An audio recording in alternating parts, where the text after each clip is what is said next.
Hello everyone, welcome to another episode of Cool Stuff with Kyle. This is my ball python.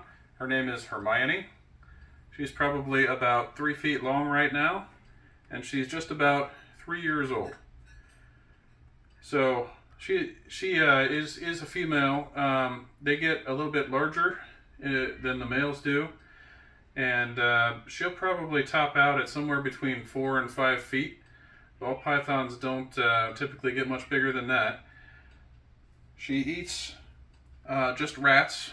You can feed them mice when they're smaller, but when they get a little bigger, mice just aren't big enough food for them really, and she's at that point where she needs something a little larger. But she'll never have to eat anything larger than a rat.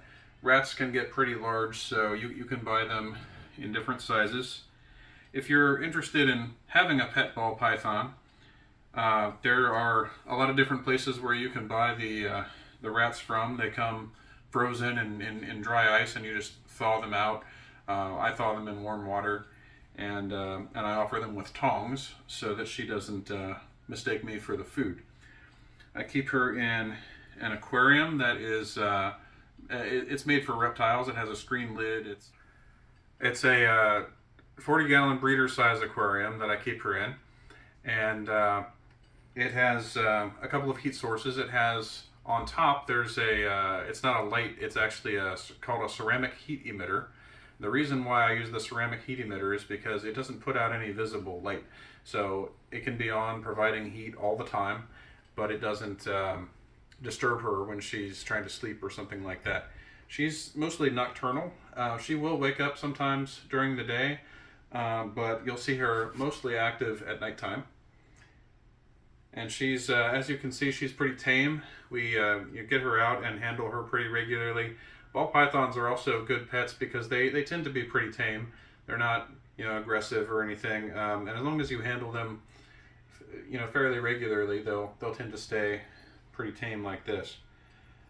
I think, they're also a good pet just because, 5 feet is not a small snake, but it's manageable. It's not large enough to be particularly dangerous to people or anything like that, and the fact that you won't have to feed her anything larger than a rat. A lot of people, they don't want to feed their snakes something like rabbits or chickens or something like that, and so you don't have to worry about that. There are websites, like I said, to get the food from. I use one called Rodent Pro, and there's a lot of other ones out there as well, but I do recommend feeding frozen thawed food. Feeding live food to the snake. Some people don't want to do it because of cruelty to the prey items. That's one thing. Another thing is actually a live rat could bite or scratch the snake, and that does happen. They get injured sometimes by live prey. Another big concern is that something like a mouse or a rat can carry snake mites, and she actually, when I got her, the pet shop I got her from, they were feeding live food, and turned out after I got her back home that she did have snake mites, and they can get really bad. They eventually can kill your snake, and so I had to treat her with some very expensive medication, and I was able to save her, thank goodness. But I feed only the thawed food, and I don't have to worry about that anymore. So she's a really neat animal. I also forgot to mention that on her aquarium, there's another heat source on the bottom. It's a heat mat underneath the tank. You don't want to put something like that inside the tank because sometimes they can malfunction, produce too much heat, and you don't want that in the tank where it could actually burn your animal if it malfunctions. So it's underneath the tank. And there's also a thermostat that I have attached to both of the heat sources. There's a probe attached to the bottom of the tank, and it keeps the things at the right temperature, and it'll turn them off for a little while if things start to get too hot. So that's another precaution that you probably want to take just to make sure that nothing gets out of hand. I keep a hide box in the cage for her that she spends most of her time in, makes her feel comfortable. I also keep a large bowl of water in there all the time. That keeps the humidity level up a little bit as the water evaporates in the tank.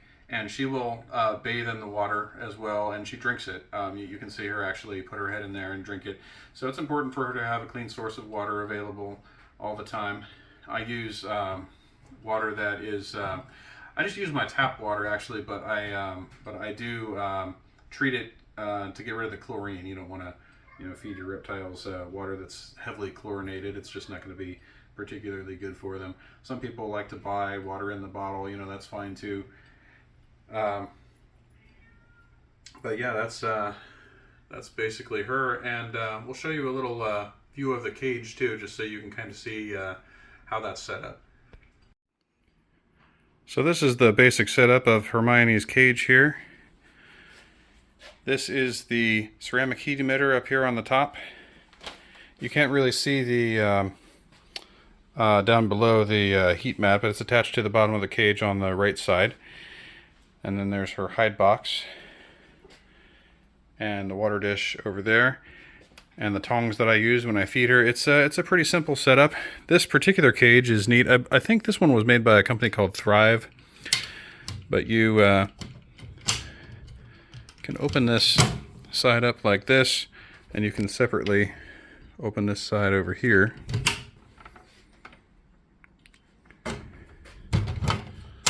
And then the top is removable as well if you undo the clips here, and you can lift the top off. But these clips make sure that it's locked down so that she can't push the top off, which is very important with a snake, especially a powerful snake like a ball python.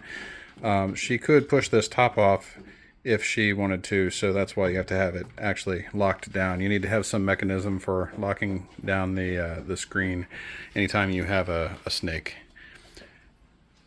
So that's it. We'll take one more view of Hermione here. We're gonna let her go back into her cage now, and then I'll let her settle in for the night. Before I'm gonna feed her tonight actually, but I don't want to feed her immediately after handling. I'm gonna give her a little time to settle in, and then I'll feed her after that. She only needs to eat about every 7 to 10 days. So I feed her a rat that's about the same width as the thickest part of her body. That's about the standard for feeding ball pythons. You feed them something that's no thicker than the thickest part of their body, but about that thickness is about the right size. And now she's going to go back in her cage. So until next time, remember, the world is full of cool stuff. Go out and find some.